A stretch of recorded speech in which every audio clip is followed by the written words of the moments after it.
நம்ம 2026 நம்மளுடைய தமிழ்நாடு சட்டசபை தேர்தலை பற்றி நீங்கள் என்ன நினைக்கிறீங்க? இப்போ 2026 சட்டமன்ற தேர்தலவு திராவிட முன்னேற்ற கழகம் நிறைய செஞ்சிருக்காங்க ஓரளவு. நம்ம காரைக்குடி தொகுதியை பொறுத்தளவுக்கு பார்த்தீங்கன்னா ஒரு மாங்குடியை வந்து எந்த அலிகேஷன் இல்லாதவர்.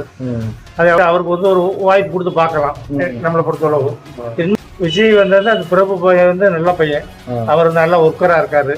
புதுமுக எங்கேஜர் பூராமே நமக்கு இந்த இப்போ காலேஜ் ஸ்டூடெண்ட்ஸ் நம்ம கடைக்கு நிறைய வர்றாங்க. அவர் பூராமே கொஞ்சம் விஜய் சொல்ற மாதிரி இருக்கு. இருந்தாலும் அந்த அளவுக்கு அது கூட ஓட்டா மாறுமான்னு சொல்ல முடியாது. ஒரு நேற்று ஒருத்தர் திராவிட முன்னேற்ற கழகம் நம்ம கடைக்கு வர்றாங்க, அவர் சொல்றாரு நாங்க எல்லாருமே திராவிட முன்னேற்ற கழகக்காரன், என் பொண்ணு அப்பா நீங்க 2 பேரும் திமுக போடுங்க, நாங்க விஜய்க்கு தான் போடுவோம் அப்படின்னு சொல்லி நேற்று உண்மையா சொல்றோம். நம்ம என்ன வந்து நேற்று ஈவினிங் வந்து சொல்லிக்கிட்டு இருக்காங்க. பெரிய விஷயம் இது, பெரிய விஷயம். அந்த மாதிரி அவங்க சொல்லிக்கிட்டு இருக்காங்க.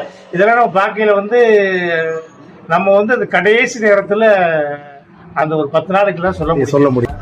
அரசியல் வந்து அனுபவம் கிடையாது உங்களுக்கு அப்படின்னு சொல்றாங்க ஒரு பக்கம். இப்ப அரசியல்ல வந்து வாய்ப்பே கொடுக்காட்டி அனுபவம் வராது. இப்ப அது ஒண்ணு இருக்கு.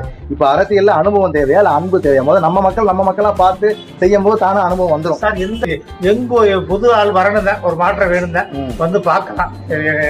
எனக்கு ஒரு ஆசை, புது ஆள் கொடுத்து பார்க்கலாம் என்ன பண்ணா. அது மொத்தத்து டோட்டலா இருக்கணும், ஒரு ஆள் இருக்க முடியாது.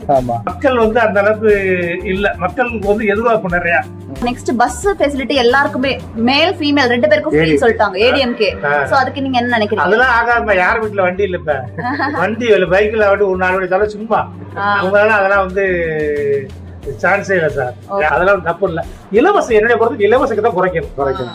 ஆக்சுவலா உண்மையிலே வருமானத்துக்கு கூட்டு கீழே யார் இருந்தாலும் அவங்களுக்கு கொடுக்கணும். ஆல்கஹாலிசம், ட்ரக் அபியூஸ் எல்லாம் இப்ப ஸ்டாப் பண்ண போறேன்னு சொல்றாரு. ஸ்டாப் பண்ணிட்டு வரா விஜய்? இல்ல பண்ண விஜய் நேற்று நான் பார்த்தேன் மேடம், அந்த தேர்தல் அறிக்கையில பாக்குறேன். நாம மதுவை முதல் கையெழுத்து மது ஒழிப்பு அவர் போட முடியாதுமா. மதுவை ஒழிச்ச மொத்த குற்றமே ஒழியும். இவரும் பூசி முழுகிறாரு. மதுவில் வந்து அனைத்து அதிகாரிகளும் வருமானம் பாக்குறாங்க. அனைத்து, அதனால எந்த ஆட்சி வந்தாலும் யாரும் மாத்த மாட்டாங்க. ஒரு சொல்ல முடியாது. முதல்ல விஜய் சொல்லுவேன், நான் ஓட்டு போடுறேன் விஜய், என் குடும்பத்துல ஓட்டு போட சொல்றோம். அவர் சொல்ல வேண்டிய மது ஒழிப்பு இவர் சொல்ல வேண்டிய என்னுடைய முதல் கையெழுத்து மது ஒழிப்பு. நான் விஜய்க்கு பண்ண விஜய் சொல்லட்டுமே, என்னுடைய முதல் கையெழுத்து மது ஒழிக்கிறேன், முதல் கையெழுத்து சொல்ல. அவர் சொன்னார மொத்த தாய்மார் பூரா ஓட்டு போட்டுருவாங்க, அனைத்துமே போடுவாங்க. அதனால யாராவது தயவு செய்து நல்ல அரசியல்வாதி இந்த முதல் கையெழுத்து மது ஒழிக்கும் சொல்லுங்க. அடுத்த தலைமுறையை காப்பாத்துங்க. என்னுடைய தாழ்மையான வேண்டுகோள் அவ்வளவுதான். நன்றி. நல்லா பேசுறேன்.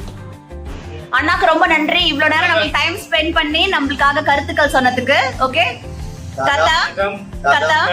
இதுவே ஆரம்பம்.